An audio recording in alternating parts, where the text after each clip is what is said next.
Hello, today we are solving October 2021 paper question number 4. Calculate the current ratio. Current ratio is nothing but the current assets over current liabilities. So your first job is to find what are the current assets in this and what are the current liabilities. Okay. So we can see that inventory, okay, inventory is a current asset, trade receivables is a current asset, and bank debit is a current asset, and current liabilities are going to be equal to, okay, the current liability is this trade payables. Okay, this is a current liability.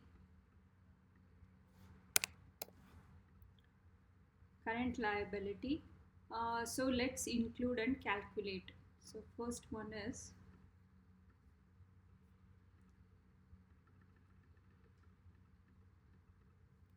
so current ratio will be equal to,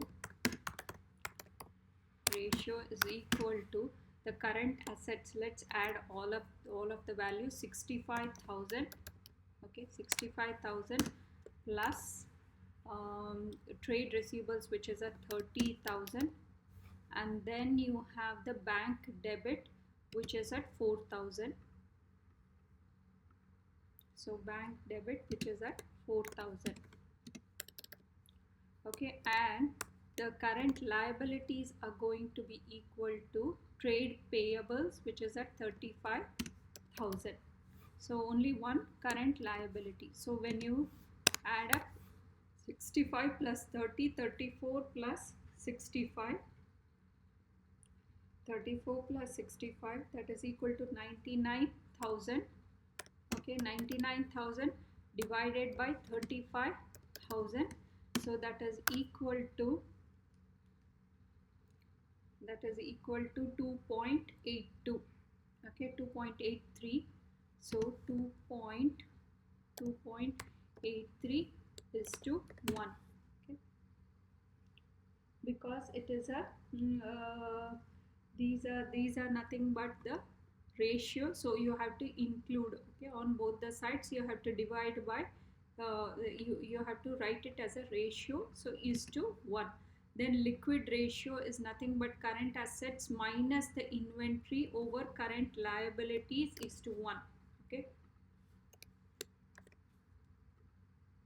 this one.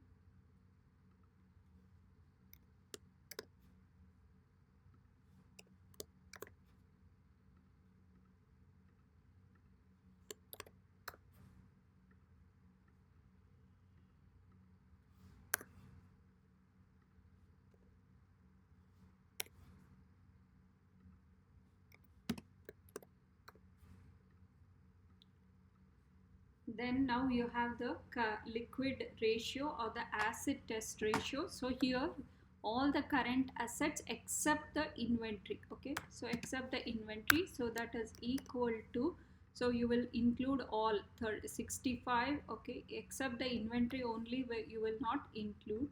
So 65,000, and inventory is you have to remove. Okay, without the inventory, the other things are there. So trade receivables 30,000 and bank 4,000. So current assets divided by, without the inventory, divided by the current liabilities, which is just 35,000. So that is equal to 34,000 divided by 35,000, that is equal to, so that is 0.971 is to 0.971 is to 1. So the next one is trade receivables collection period. Okay, so the trade receivables are around 30. Okay, that is equal to 30,000 times 365 divided by the credit sales. So credit sales is going to be equal to, so here they have given the revenue, which is all on credit, is 150,000. So that is equal to,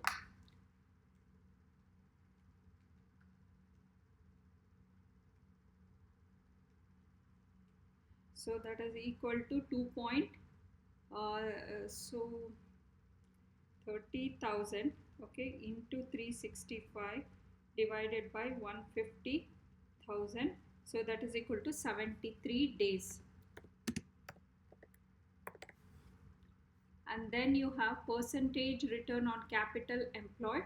So first one is a profit plus the interest divided by capital plus the loan. Okay, so for profit for the year was 16,500.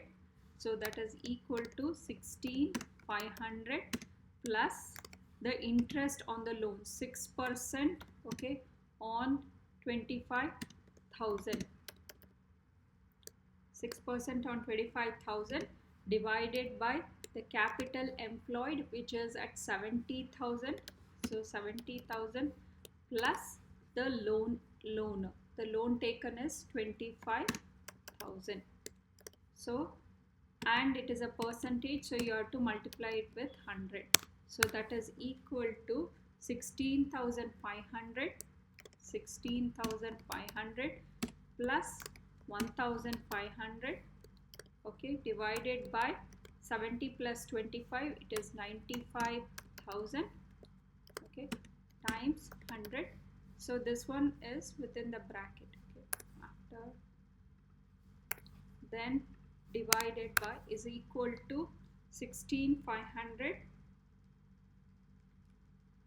So that is equal to 18,000 divided by 95,000 times 100.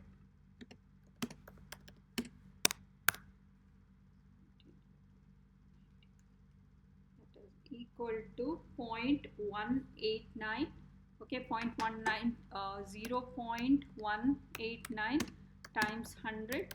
That is equal to 18.9%.